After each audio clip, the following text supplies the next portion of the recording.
Okay, everybody, how do you take an A-list director, a cast that's loaded with more stars than you could ever even imagine, an incredible story, and still have it turn into be a forgotten gem?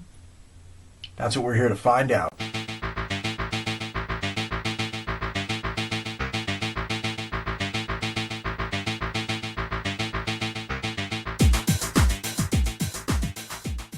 Okay, everybody, they thought they were going to get The Outsiders Part 2, and they were wrong. But that's why we're here to talk about this right here, right now, and today. We are taking a look back at 1983's Rumblefish, a movie I absolutely love. And we're going to go over it today. But first, as always, to the trailer.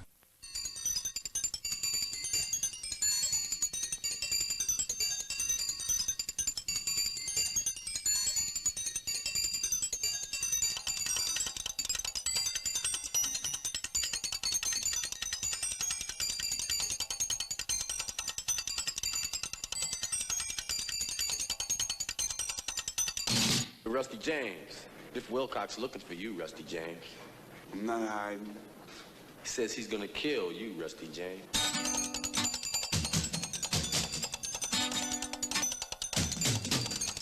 Man, me and you, we could have run this whole side of town if you just gave me a chance.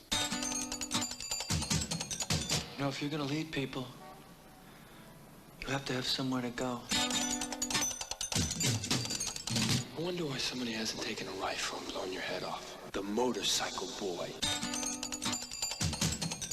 You always try so hard to be like your brother, Rusty James. Hey, my brother's the coolest. Why do you dislike me so much? I mean, I've always tried to be your friend. You know, you might have made it a while on the motorcycle boys rep, but you ain't got your brother's brains. Neither, contrary to popular belief, is your brother crazy.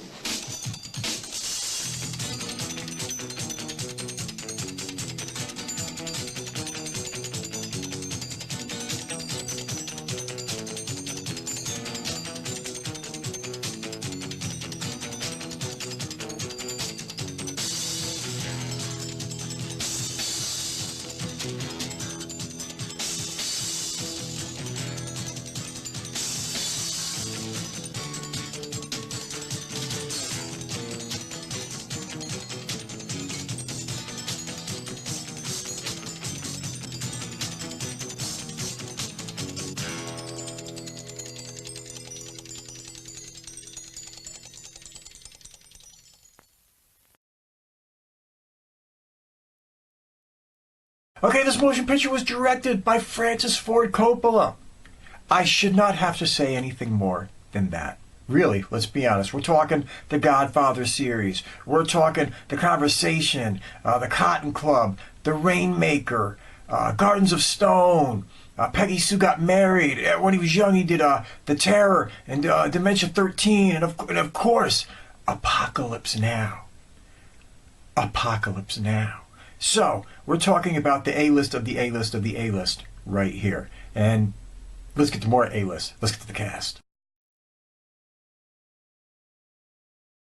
Now, everybody, there are so many people in this motion picture, I am going to have to hot dog and fly through it. I can't name every movie they ever did, for God's sakes, because there's just too many people. But we're going to go through them. We're going to hit as many of them as we can. We're going to go as fast as we can to get it done. Okay, first off, Rusty James, Matt Dillon.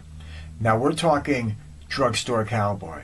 We're talking Crash, Little Darlings, My Bodyguard, Tex, The Flamingo Kid, Wild Things, and a movie I absolutely love and will cover, and Vincent Spano pops up in this too, whatever, we'll get to that. But Over the Edge, classic movie from the late 70s, one of the all-time greats. Okay, back on track, here we go. Okay, playing the motorcycle boy, Mickey Rourke.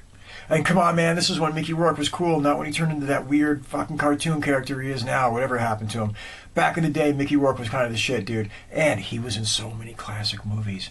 We're talking, he's been in Barfly. We're talking Angel Heart. We're talking Johnny Handsome and Wild Orchid and Body Heat and Diner Sin City, and The Wrestler, and he's been in The Expendables. He's been in so much shit. His career, but he's been in a lot of cool movies. And he was also in another movie called Fade to Black way back in the day when he was really young, new to the scene. That was a really oddball movie, but it was really good. I should cover it sometime. Anyway, okay, off track. Let's go. Okay, playing Patty was Diane Lane.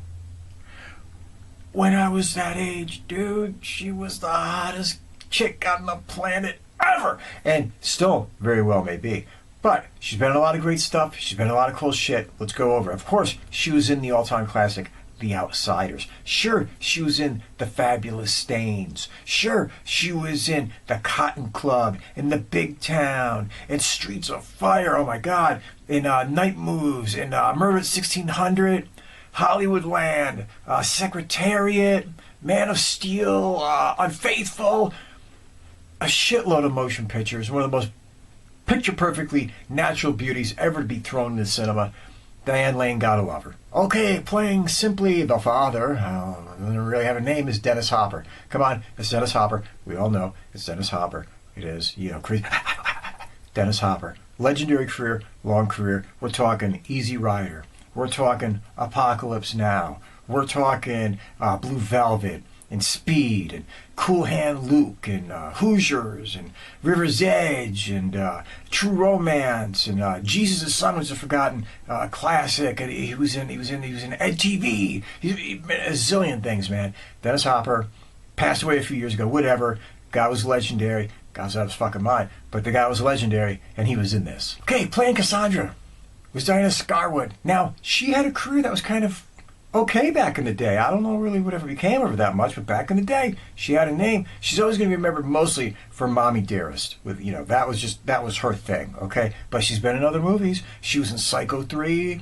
She was in Silkwood and Inside Moves and Heat and Extremities. She popped up in Honeysuckle Rose. So she had a career, did what she did, had a good run, was here, was still around, maybe, kinda, I don't know, who cares? Let's keep going. Okay, playing Steve was Vincent Spano. Now, he was also with Matt Dillon in that great motion picture Over the Edge. But he's been in some other shit too. He was in stuff like Alphabet City and Creator and City of Hope. And he was in that tragic piece of shit with Sylvester Stallone, Oscar. Is what it is, folks. What are you going to do? Can't nail them all out the park. Okay, playing Smokey was Nicolas Cage. I think this was his first motion picture. I think this was even before Fast Times. If memory serves, whatever. Either way, Nicolas Cage, or maybe it was the second. Who gives a shit? Nicolas Cage, obviously been in a million motion pictures. He was in stuff like The Rock and Leaving Las Vegas and Fast Times at Ridgemont High and Raising Arizona, which is so cool, and Moonstruck, Wild at Heart, Con Air, Gone in 60 Seconds, National Treasure, and he's in a great Martin Scorsese flick that gets criminally overlooked, which I will cover at some point or another, but Bringing Out the Dead. Very, very good movie. You gotta check it out. You gotta look that shit up. Fuck it. We'll get to it at some point. Let's keep going. Okay, playing BJ was the cooler of the two Penn brothers. Chris Penn. Yeah, boys, he was in some movies that were cool. You gotta love it. You gotta remember Reservoir Dogs. You gotta remember Footloose and True Romance and Pale Rider. He was such a baddie in that. And Best of the Best and Shortcuts. And he was in Rush Hour and Starsky and Hutch. And he popped. He was in a lot of shit, man. Chris Penn. He was really cool, in motion pictures. You had to like him, whatever. Let's keep going. Okay, playing Midget. Laurence Fishburne.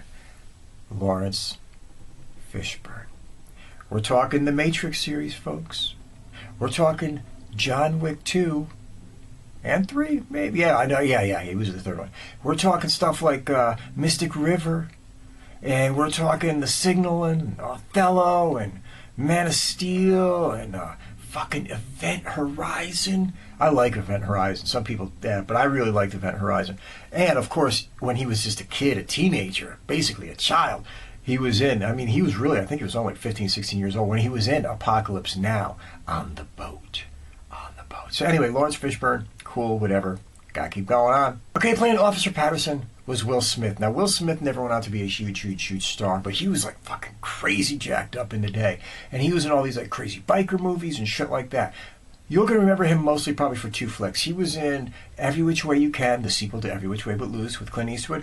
And he was Conan's dad in the beginning of Conan the Barbarian. Crumb. Stew.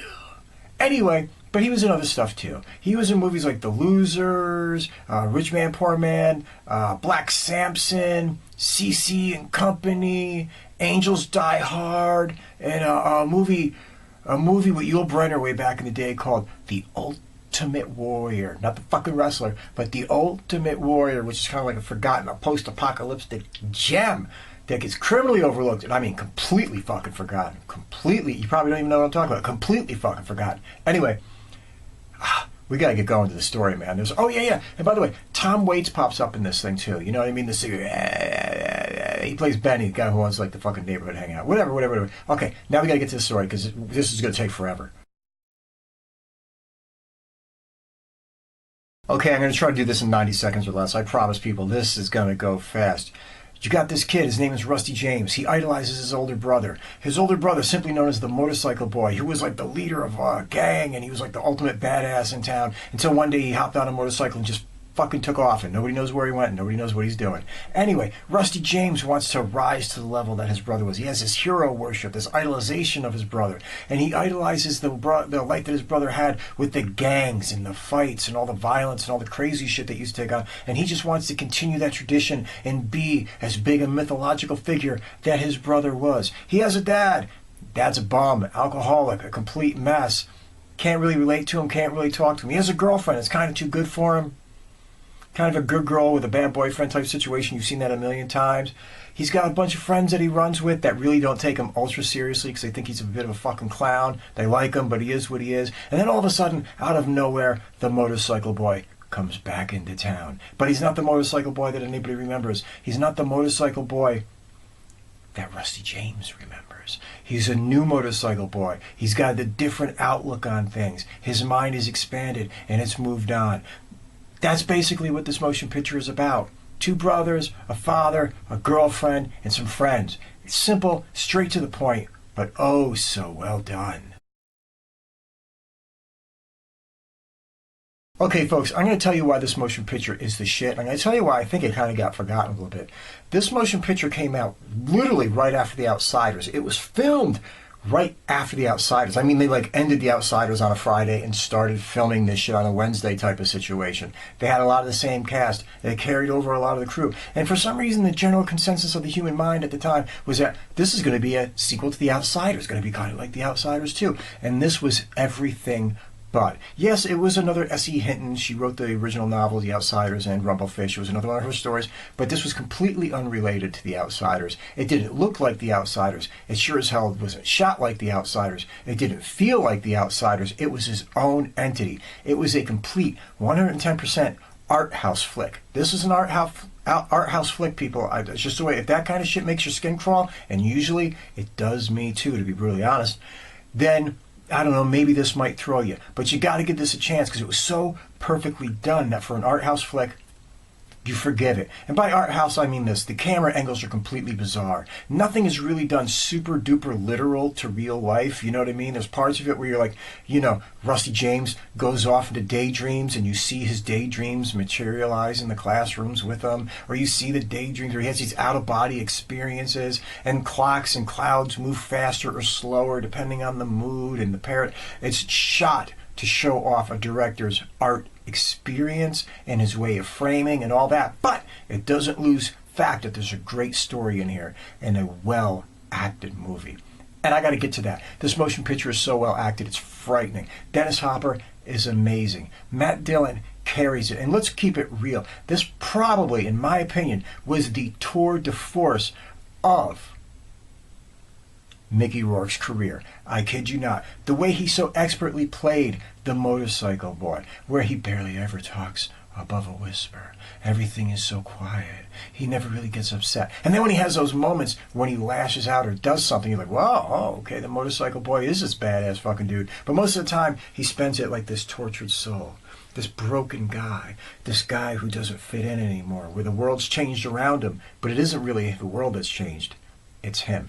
And that's another thing about this motion picture that is just amazing. You look at the character of the motorcycle boy. Is he crazy, or is he just hit a level of enlightenment where he sees reality for what it is? He sees the world for what it is. He sees life for what it is, and it's driven him to the point of being partially insane.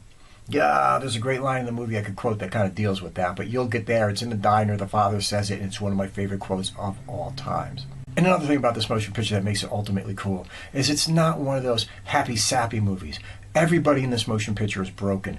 Every fucking person in this motion picture has got problems and is broken and is torn apart in some way. The friends, the girl, the boys, the father, the whole situation with them and their mother, everything is a down note. There is no bright, happy, cheerful moments in this motion picture. And that's something that I think can throw people, because you know how fucking people are. They have to have the whoa, hey, yay type thing. They have to see somebody who's clearly a good guy and clearly a bad guy. And you're not going to get that here.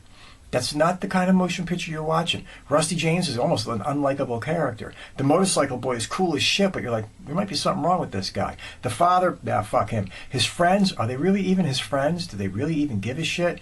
You have to go out. You have to check out, seriously, Rumblefish. I am telling you, this is one of the most criminally overlooked, criminally forgotten, best teenage movies done of the 80s. I put it right up there with The Outsiders, right up there with movies that everybody remembers, like The Breakfast Club and shit like that. This motion picture is just phenomenally done, phenomenally acted, phenomenally written, incredibly shot, and even though it's an art house flick full of weird angles and moods and out of body and all this other shit that's going on, it doesn't take you out of the story. And that's what matters in here. The S.E. Hinton story, which is just amazing. What she wrote was amazing. This motion picture knocks it out the park. All right, everybody. I've rambled enough. This video, God knows how long it's going to be. Anyway, go out. Take care of each other. Love one another. Don't take no bullshit from fucking nobody. Go out there and do your thing. And while you're doing it, watch Rumblefish. It is a classic that should never, ever be as overlooked as it is. Peace out.